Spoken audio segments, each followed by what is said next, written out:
Hello नमस्कार guys, कैसे हो आप सब। उम्मीद करेंगे मस्त मजे में हो। मैं भी बिल्कुल मस्त मजे में। जैसा कि आप देख रहे हो कि कंटिन्यू विज्ञान 10वीं क्लास की बोर्ड की यानी सब्जेक्ट विज्ञान का क्लासें लग गई है। लेकिन आप इंटरेस्ट नहीं ले रहे हो, एक भी क्लास को आप पूरा नहीं देख रहे हो। व्यूज आ रहे हैं लेकिन देख नहीं रहे हो, तो ये अच्छी बात थोड़ी है। बिल्कुल कंटिन्यू देखते रहो और हम इसी प्रकार जल्दी जल्दी यानी बड़ी क्लास में आने का प्रयास करेंगे, ये 2 घंटे 3 घंटे की। और उसके बाद जल्दी से सिलेबस एक बार और करवाने का प्रयास करेंगे और उसके बाद आपका रिवीजन होगा। हम एज इट इज बोर्ड की तरह ही पैटर्न, पेपर पैटर्न बनाएंगे और आपको यहाँ पर बताने का प्रयास करेंगे। और हमारा एक ही टारगेट है, 100 बाई 100 कैसे लाया जाए, यानी विज्ञान में 100 क्रॉस कैसे किया जाए। समझ आ रहा?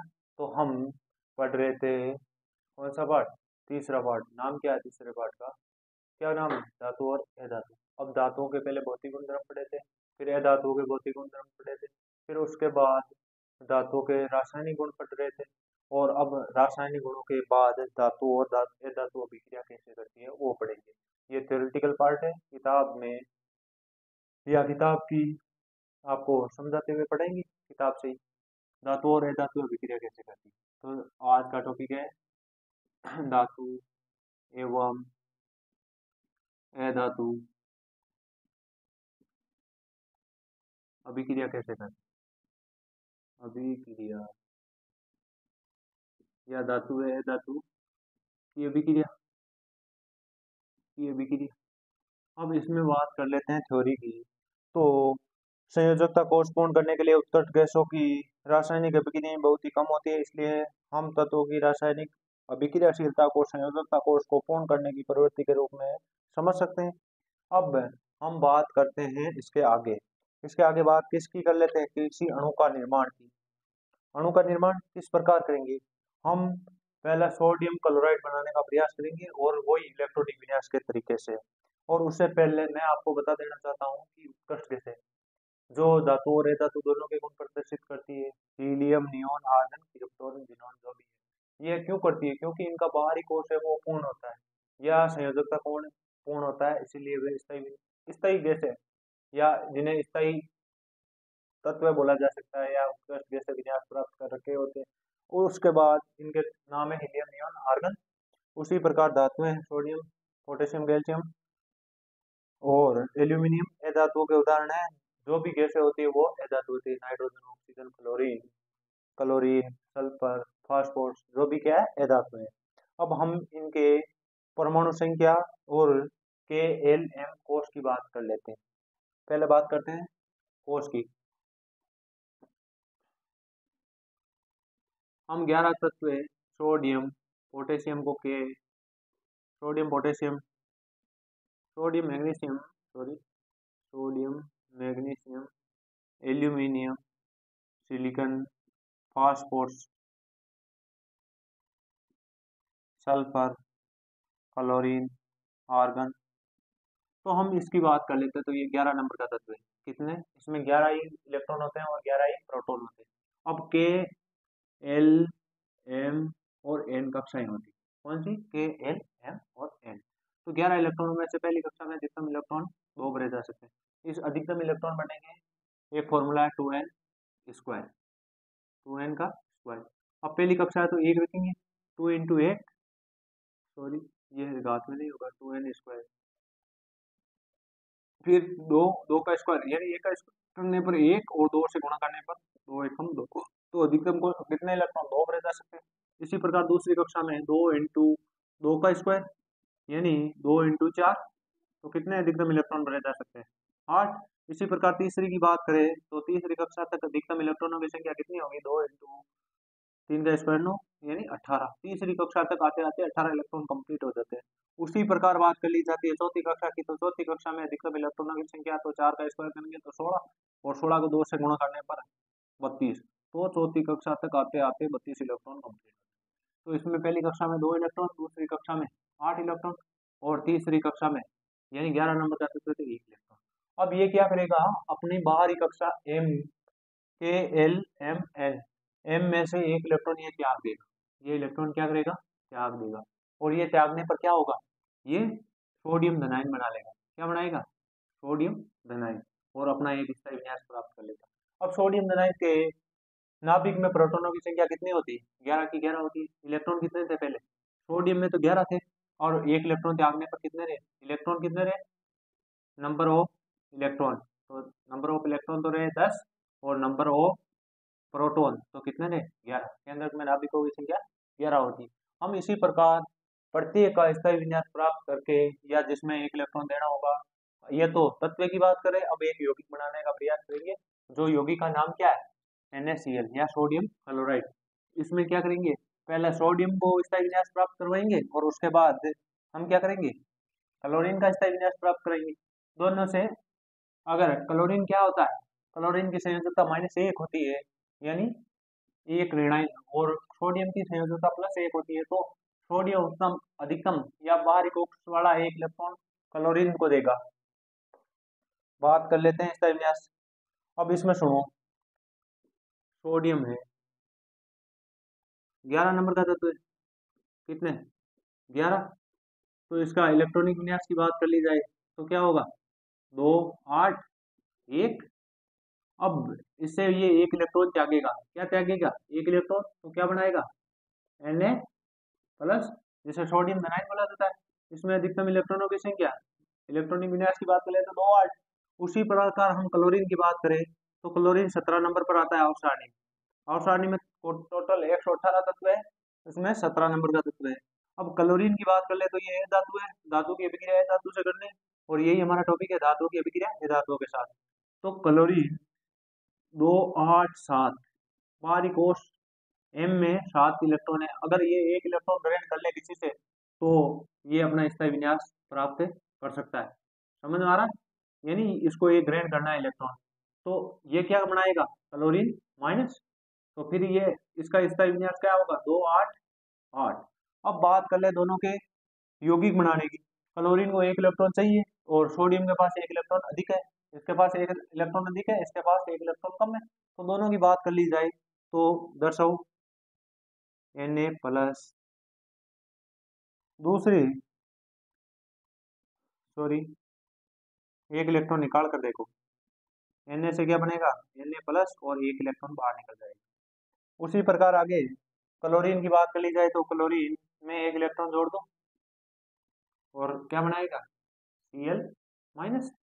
अब इसकी बात कर ली जाए तो Na+। दूसरी बात कर ली जाए क्लोरीन की, या क्लोरीन रिनाइन की बात कर ली जाए तो अब इसके पास एक इलेक्ट्रॉन की कमी है, इसके पास एक इलेक्ट्रॉन अधिक है, तो ये अपना एक इलेक्ट्रॉन क्लोरीन को देकर क्या बनाएगा? NaCl।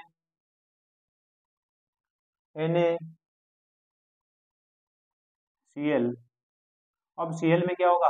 अधिकतम 8 इलेक्ट्रॉन हो जाएंगे, बाहरी कोश में अपना स्थायी विन्यास प्राप्त कर लेगा, और ये भी क्या हो जाएगा? स्थायी हो जाएगा। तो इस प्रकार क्लोरीन का निर्माण होगा। उसी प्रकार हम मैग्नीशियम क्लोराइड का निर्माण भी करेंगे। मैग्नीशियम क्लोराइड का, ये तो सोडियम से था।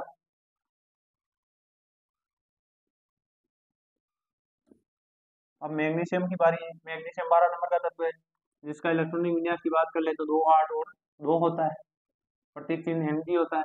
अब क्लोरीन के पास तो एक इलेक्ट्रॉन चाहिए, जबकि मैग्नीशियम बोलेगा कि मैं इसका विन्यास प्राप्त करने के लिए अधिकतम 2 इलेक्ट्रॉन ही दूंगा, या कम से कम 2 इलेक्ट्रॉन ही दूंगा, एक अकेला सिंगल नहीं दूंगा। तो 2 क्लोरीन आएंगे एक साथ। हमने देखा था, हम डायरेक्ट देखेंगे इसको कि मैग्नीशियम में 2 इलेक्ट्रॉन निकालेगा, क्या करेगा? Mg 2 इलेक्ट्रॉन निकालेगा, Mg2+ बनेगा, प्लस 2 इलेक्ट्रॉन। बात क्लोरीन की कर ली जाए तो क्लोरीन Cl-, एक इलेक्ट्रॉन ऐड होगा क्लोरीन के पास, और Cl- बना लेगा। अब इसकी अभिक्रिया करवाने पर क्या होगा? Mg++ लिख सकते हैं, 2 प्लस है तो प्लस प्लस। बात कर ले क्लोरीन की, तो एक क्लोरीन को तो एक ही ऋणात्मक है, यानी एक ही इलेक्ट्रॉन चाहिए, जबकि ये दोनों एक साथ त्यागेगा। तो एक इलेक्ट्रॉन इस क्लोरीन को देगा, दूसरा इस क्लोरीन को देगा, और MgCl2 बना लेगा। इस प्रकार तत्व से यौगिक का निर्माण होता है, धातु से धातु का निर्माण होता है। अब आगे बात कर लेते हैं किसकी? धातु से यह धातु में इलेक्ट्रॉनों के स्थानांतरण से बने यौगिकों को आयनिक यौगिक कहते हैं। स्थानांतरण से बने यौगिकों को क्या कहते हैं? आयनिक यौगिक। और किसमें? धातु से या धातु में आयनिक यौगिक। परीक्षा में सवाल आ सकता है आयनिक यौगिक का। इलेक्ट्रॉन स्थानांतरण किसमें होता है? धातु से या धातु में। उसके बाद बात कर ली जाए किसकी? उसके बाद बात कर ली जाए आयनिक यौगिकों के गुणधर्मों की। इसके बाद हम बात करेंगे जो भी ये आयनिक यौगिक हमने बनाए अभी तक, इनके गुणधर्म क्या क्या थे। तो इनके गुणधर्मों की बात कर ले तो कुछ इंपॉर्टेंट गुणधर्म है, इनमें से प्रत्येक बार एक सवाल पूछा जाता है।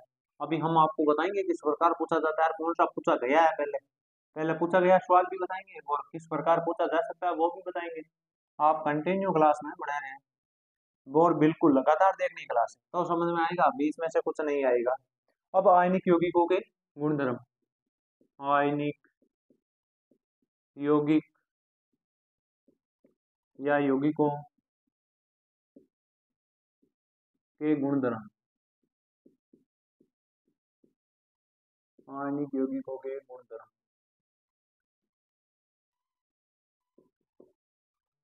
पहला गुणधर्म है भौतिक प्रकृति। अब मैं पढ़कर सुना रहा हूँ, ध्यान से सुनना।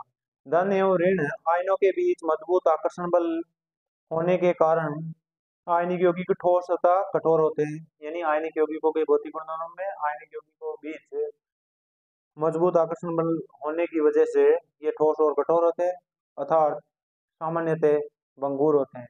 इनको दाब डालने पर ये टूट जाते हैं। दूसरा है, पहला तो क्या था? ठोस वे कठोर होते हैं। ठोस वे कठोर होते हैं। दूसरा क्या था? दूसरा है इनके गलनांक और कवर्थनांक कुछ होते हैं। गलनांक वे कवर्थनांक, वे कवर्थनांक उच्च होते हैं। अब गलनांक और कवर्थनांक उच्च क्यों होते हैं? आयनिक यौगिकों का गलनांक व कवर्थनांक बहुत अधिक होता है क्योंकि इनके मध्य मजबूत अंतर आयनिक आकर्षण बल पाया जाता है। इनके मध्य क्या पाया जाता है? मजबूत अंतर आयनिक आकर्षण बल, जिसको तोड़ने के लिए अधिक ऊर्जा की आवश्यकता होती है। और इनके गलनांक और कवर्थनांक उच्च होते हैं। बात तीसरे की कर ली जाए तो घुलनशीलता। वैद्युत संयोजक यौगिक सामान्यतः जल में घुलनशील होते हैं। केरोसिन, पेट्रोल और जैसे विलायकों में ये घुलनशील होते हैं। इसके बाद तीसरा होता है घुलनशीलता। घुलनशीलता यानी ये जलीय विलयन में घुलनशील होते हैं, जबकि पेट्रोल जैसे विलायकों में अघुलनशील होते हैं। घुलनशीलता। उसके बाद चौथे की बात कर ली जाए तो विद्युत चालकता। कौन सा होगा? विद्युत चालकता। विद्युत चालकता। अब बात विद्युत चालकता पर आती है। किसी भी विलयन से विद्युत के चालन के लिए आवश्यक कणों की गतिशीलता आवश्यक है। आयनिक यौगिकों के जलीय विलयन में आयन उपस्थित होते हैं। ये आयन विद्युत धारा प्रवाहित की जाती है तो आयन विपरीत इलेक्ट्रोडों की ओर गमन करने लगते हैं। ठोस अवस्था में आयनिक यौगिक विद्युत का चालन नहीं करते, जबकि गलित अवस्था में विद्युत का चालन करते हैं। ये हमने सुना है कि ठोस अवस्था में तो विद्युत का चालन नहीं करते, जबकि गलित अवस्था में। और क्यों करते हैं? क्योंकि गलित अवस्था या जलीय विलयन में ये आयन उत्पन्न करते हैं, आयन विद्युत के सुचालक होते हैं। अब इसके बाद कुछ क्वेश्चन आते हैं पेज नंबर 54 पर। सोडियम, ऑक्सीजन एवं मैग्नीशियम के इलेक्ट्रॉन बिंदु संरचना बनाइए। सोडियम की हमने देखी थी, ऑक्सीजन की बना लेते हैं। ऑक्सीजन कितने नंबर पर आता है? 8 नंबर पर? नहीं, 2 और 6, 8 नंबर पर ही आता है। इसका इलेक्ट्रॉनिक विन्यास ये है।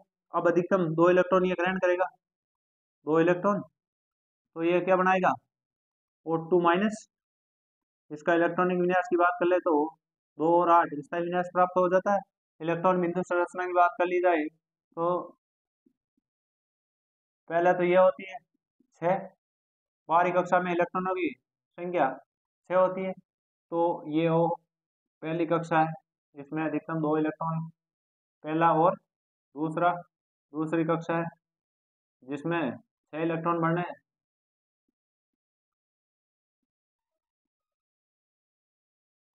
ये 6 इलेक्ट्रॉन हुए।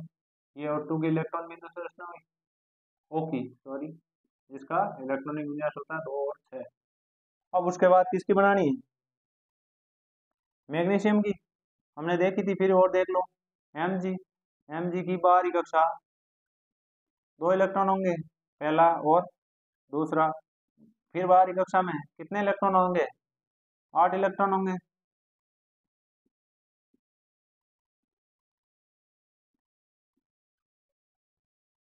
अब इसके बाद एक और कक्षा बनाओ, उसमें 2 इलेक्ट्रॉन भर दो, क्योंकि 12 नंबर का तत्व है। ये पहली कक्षा कौन सी होगी? के, दूसरी एल, तीसरी एम। एम में अधिकतम इलेक्ट्रॉनों की संख्या 2 होती है और इन 2 इलेक्ट्रॉनों को जाकर इसका विनाश प्राप्त कर लेता है।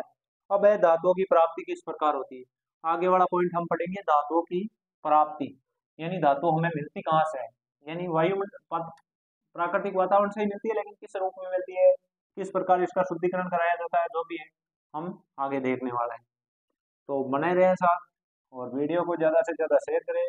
अगर नए हो तो चैनल को सब्सक्राइब करें और वीडियो को कंटिन्यू देखते रहे बिना स्किप के। और हम उम्मीद करेंगे कि आप पक्का 100% 100/100 क्रॉस कर पाएंगे, और हम आपको बता देंगे कि हाँ, आपने 100 क्रॉस किया है या नहीं किया है। धातुओं की प्राप्ति, धातुओं में प्राप्त कैसे होती है? धातुओं की प्राप्ति थ्योरेटिकल पार्ट है, तो हम आपको बिल्कुल मौखिक रूप से बताने का प्रयास करेंगे, आप सुनते रहना। धातुओं की प्राप्ति, पृथ्वी की भूपर्पट्टी में धातुओं का मुख्य स्रोत है, यानी पृथ्वी की भूमि या पृथ्वी में पाई जाती है धातु। समुद्री जल से सोडियम क्लोराइड, समुद्रों से क्या, खारा पानी NaCl सोडियम क्लोराइड प्राप्त किया जाता है। जैसे कुछ विलीय लवण उपस्थित होते हैं। पृथ्वी की भूपर्पट्टी में प्राकृतिक रूप से पाए जाने वाले तत्वों को क्या कहते हैं? खनिज। प्राकृतिक रूप से पाए जाने वाले पदार्थ क्या कहलाते हैं? खनिज। पृथ्वी की भूपर्पट्टी में प्राकृतिक रूप से पाए जाने वाले पदार्थ खनिज कहलाते हैं। कुछ स्थानों पर खनिजों में कोई विशेष धातु काफी मात्रा में होती है। कुछ स्थानों पर क्या होता है, खनिजों में कोई धातु है अधिक मात्रा में होती है, जैसे लोहा मान सकते हो, लोहा 2 प्रकार का होता है, मैग्नेटाइट, हेमेटाइट, जो भी है। तो काफी मात्रा में होती है, जिसे निकालना लाभकारी होता है। उसे क्या, आर्थिक रूप से पैसा मिलता है, और उसे क्या कहते हैं? अयस्क कहते हैं। उसे क्या कहते हैं? अयस्क। तो इनकी परिभाषा आप पढ़ लेना। अब है धातुओं का निष्कर्षण। हम खनिजों से धातु अयस्कों के रूप में किस प्रकार निकालते हैं, जो भी है धातुओं का निष्कर्षण। धातुओं का निष्कर्षण, निष्कर्षण धातु कैसे प्राप्त होती है वो देखेंगे। ये भी थ्योरेटिकल पार्ट है। इतनी देर हमने रिएक्शन पढ़ रहे थे या केमिकल पार्ट पढ़ रहे थे। वो उपरपट्टी में स्वतंत्र अवस्था में पाई जाती है। कुछ धातुएं अपने यौगिक के रूप में मिलती है। सक्रियता श्रेणी में नीचे आने वाली धातुएं सबसे कम अभिक्रियाशील होती है। ये स्वतंत्र अवस्था में पाई जाती है। उदाहरण के लिए सोना, यानी हमने सक्रियता श्रेणी कल देखी थी, उसमें से जहाँ नीचे पाई जाने वाली सोना, चांदी, ये क्या है, सबसे कम अभिक्रियाशील धातु है। ये यानी बिल्कुल आसानी से प्राप्त की जा सकती है। ये स्वतंत्र अवस्था में पाई जाती है। उदाहरण के लिए सोना, चांदी, प्लेटिनम, कॉपर, ये स्वतंत्र अवस्था। अब उसके बाद बात कर ली जाए कॉपर और सिल्वर, जो सल्फाइड या ऑक्साइडों के रूप में, कॉपर और सिल्वर, कॉपर और सिल्वर जो कि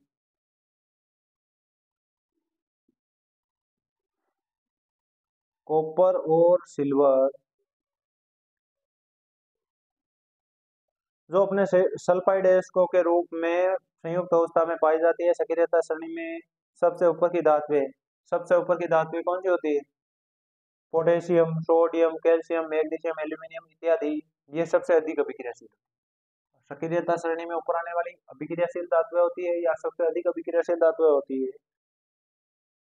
इतनी अधिक अभिक्रियाशील होती है कि ये कभी भी स्वतंत्र रूप से नहीं पाई जाती है। सक्रियता श्रेणी के मध्य ZnFePb, ये भी क्या है, मध्य अभिक्रियाशील धातुएं हैं।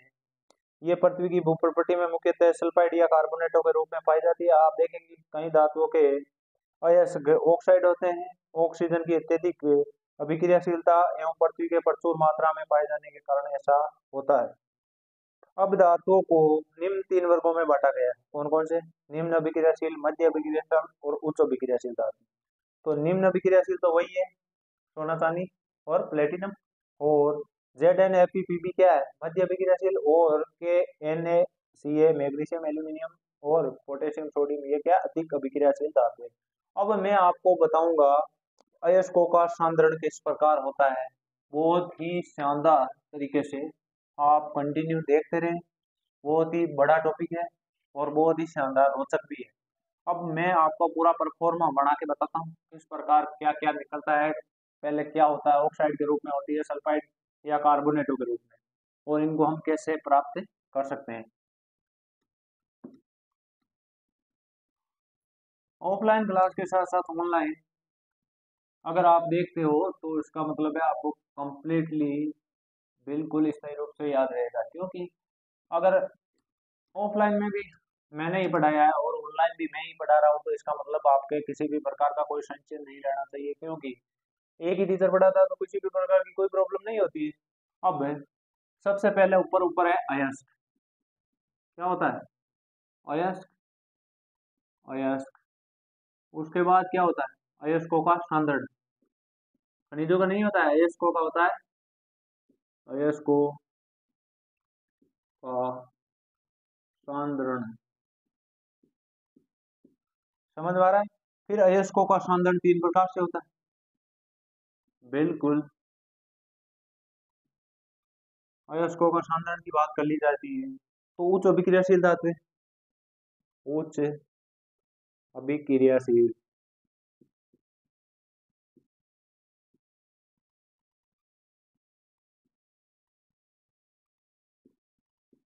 उच्च अभिक्रियाशील धातु। बिल्कुल। बीच वाली क्या होती है? मध्यम अभिक्रियाशील धातु है। मध्यम अभिक्रियाशील।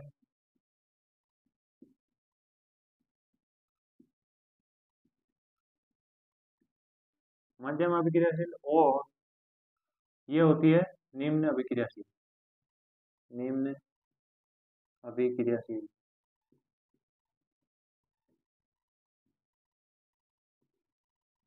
निम्न अभिक्रियाशील। अब हम देखेंगे कि ये भूपर्पट्टी में प्राकृतिक रूप से किस प्रकार पाई जाती है। तो ये गलित अवस्था में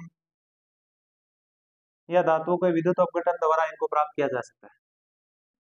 धातुओं या गलित धातुओं, गलित धातुओं यानी विद्युत अपघटनी विधि द्वारा इनका सांद्रण किया जा सकता है। गलित धातुओं का विद्युत अपघटन। विद्युत अपघटन। उसके बाद मध्यम अभिक्रियाशील की बात कर ली जाती तो ये कार्बोनेटो और सल्फाइडो के रूप में पाई जाती है। ये किसके रूप में पाई जाती है? कार्बोनेटो, कार्बोनेट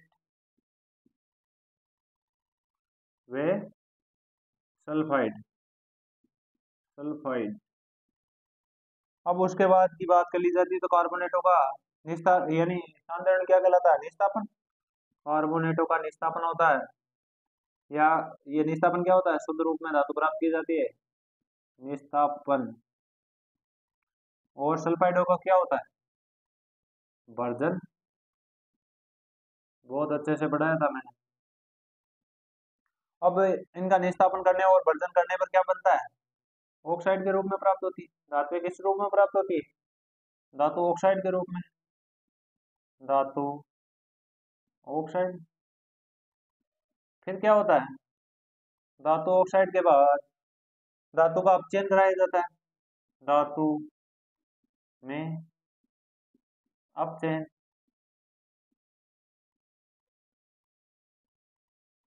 धातुओं में अपचयन होता है, फिर धातु का शोधन होता है।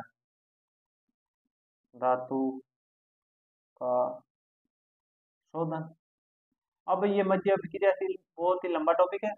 और इसके बाद निम्न अभिक्रियाशील में क्या होता है? निम्न अभिक्रियाशील धातु है सल्फाइडों के रूप में पाई जाती है। इसके रूप में सल्फाइडों के रूप में। फिर सल्फाइडों का क्या होता है? सल्फाइडों का भर्जन होता है, कार्बोनेटों का निस्तापन होता है, याद रखना। भर्जन। फिर भर्जन से क्या? धातु और धातु से पृष्ठकरण। धातु और धातु से पृष्ठकरण। परिष्करण, धातु से क्या शुद्ध रूप में धातु प्राप्ति। अब धातु अयस्कों का सांद्रीकरण, मैं थ्योरी वाला पार्ट बता रहा हूँ, ये तो था बिल्कुल डायग्राम के रूप में।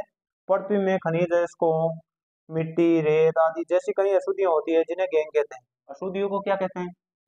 गैंग, याद रखना। जो भी अशुद्धियां होती है उन्हें गैंग कहते हैं। धातुओं के निष्कर्षण से पहले अयस्क से अशुद्धियों को हटाया जाता है या हटाना आवश्यक है।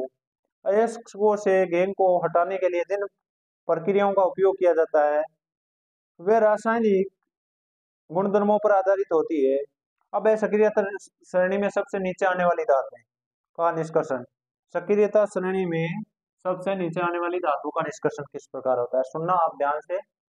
सक्रियता श्रेणी में नीचे आने वाली धातुएं काफी अनअभिक्रियाशील होती है। इन धातुओं के ऑक्साइडों को केवल गर्म करने से ही धातु में प्राप्त होता है। इनको क्या करना होता है? गर्म करना होता है और ये धातु के ऑक्साइड के रूप में प्राप्त होते हैं।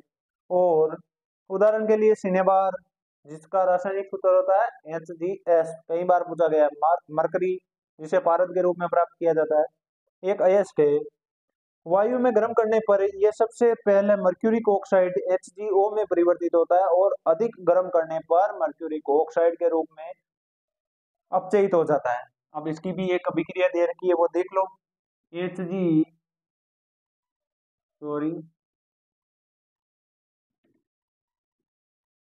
HgS 3O2। अब इसको गर्म करेंगे या तापन करेंगे तो क्या पड़ेगा? HgO में बनेगा। फिर क्या होगा? साथ ही साथ SO2 गैस भी बनेगी, SO2। उसके बाद HgO का फिर ऑक्सीकरण करवाने या और अधिक गर्म करने पर क्या होगा? ये Hg में परिवर्तित होगा, Hg और O2 गैस बनेगी। समझ में आ रहा? अब उसके आगे सुनो। इसी प्रकार प्राकृतिक गैस Cu2S यानी कॉपर सल्फाइड के रूप में उपलब्ध तांबे को केवल गर्म करके या वायु में गर्म करके इसको इससे अलग कर लिया जाता है। इसकी भी समीकरण है, वो भी देख लो। Cu2S प्लस 3O2 क्या बनेगा? 2Cu2 plus SO2 sulphur dioxide gas. फिर Cu2O में बनेगा, Cu2O में Cu2O को गर्म करने पर क्या बनेगा? Cu और O2। समझ में आया होगा? अब है सक्रियता श्रेणी में मध्य आने वाले धातुएं। ये तो निम्न आने वाले, इनका क्या होता है? ये सल्फाइडों के रूप में प्राप्त होती है। इन सल्फाइडों को गर्म करने पर या किसी को ऑक्सीजन की उपस्थिति में गर्म करने पर ये ऑक्साइड के रूप में प्राप्त होती है और ऑक्साइडों का हम क्या कर देते हैं? क्या करते हैं? ऑक्सीजन को और अधिक गर्म करने पर ये उन्हें धातु के रूप में परिष्कृत हो जाती है। मध्य अभिक्रियाशील धातुओं के मध्य में जिंक, लेड, कॉपर आदि अभिक्रियाशील, इनकी अभिक्रियाशीलता मध्यम होती है, यानी बीच में होती है, ना तो अधिक होती है ना कम होती है। प्रकृति में पाए जाने वाले सल्फाइड या कार्बोनेटों के रूप में पाई जाती है। सल्फाइड या कार्बोनेटों की तुलना में धातु को उनका ऑक्साइड से प्राप्त करना अधिक आसान है। ऑक्साइड से प्राप्त करना अधिक आसान है किसकी वजह से? और या किसकी तुलना में? कार्बोनेटों या सल्फाइडों की तुलना में।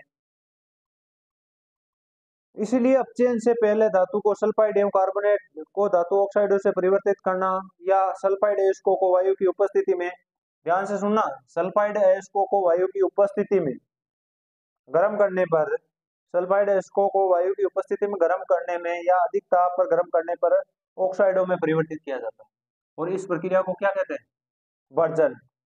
सल्फाइड अयस्कों को वायु की उपस्थिति में अधिक गर्म करने पर यह ऑक्साइड में परिवर्तित हो जाती है, यह प्रक्रिया वर्जन कहलाती है। उसी प्रकार कार्बोनेटों को वायु की उपस्थिति में अधिक ताप पर गर्म करने पर यह ऑक्साइडों के रूप में परिवर्तित हो जाते हैं। इस प्रक्रिया को निस्तापन कहते हैं। वापस सुनो। कार्बोनेट अयस्कों को सीमित वायु में अधिक ताप पर गर्म करने पर यह ऑक्साइड में परिवर्तित हो जाते हैं। इस प्रक्रिया को निस्तापन कहते हैं। जिंक के अयस्कों के वर्जन में निस्तापन के समय निम्न रासायनिक अभिक्रिया होती है। जिंक की बात, जिंक की हो रही है तो जिंक से हम अभिक्रिया लिख रहे हैं ZnS सल्फाइडों के रूप में। फिर 3O2 अभिक्रिया के पश्चात क्या बनेगा? ZnO ऑक्साइड के रूप में zinc oxide plus sulphur dioxide gas भी बनेगी। अब हमें पता है कि ऑक्साइडों को ZnO